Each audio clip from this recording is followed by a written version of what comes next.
The conference was the outcome of interactive activities between Justice Minister Brian Kramer, the Attorney General, their staff, and two anti-money laundering combating financing of terrorism experts commissioned by the European Union to undertake a review of PNG's AMLCFT regime under the EU short-term technical assistance agreement with the PNG government.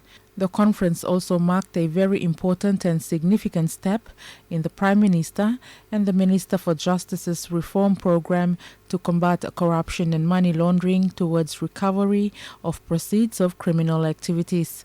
Prime Minister Marape, in his keynote address, says to lose money through corruption or money laundering has a direct cost on the economy and also lives of Papua New Guineans.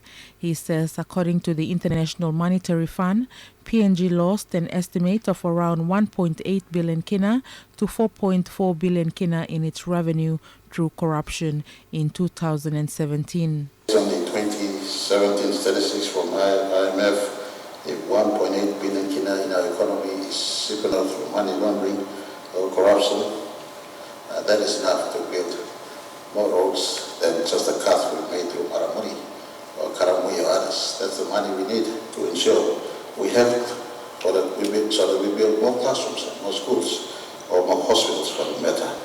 And so fighting corruption and stopping money laundering has a direct benefit in as far as socio-economic benefit is concerned, or has a direct benefit to the economy, because it's keeping our country and our economy safe from loss of income or loss of revenue.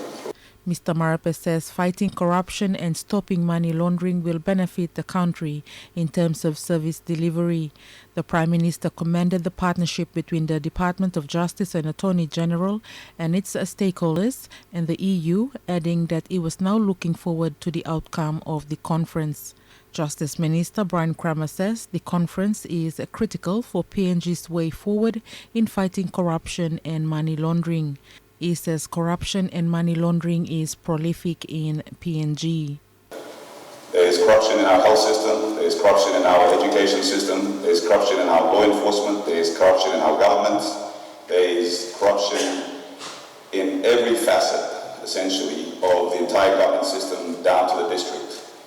Mr. Kramer says the key issue is the people, so the way forward is putting the right people in the right places, and the roadmap will guide them to fighting corruption in the country.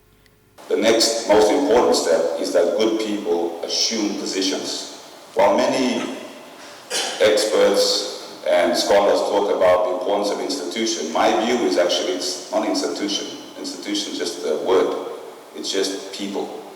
When you put good people into positions of accountability and transparency, they will do their job. How corruption works is they come in and they kick all those good people out. And then corrupt people assume those positions. And then institutions collapse.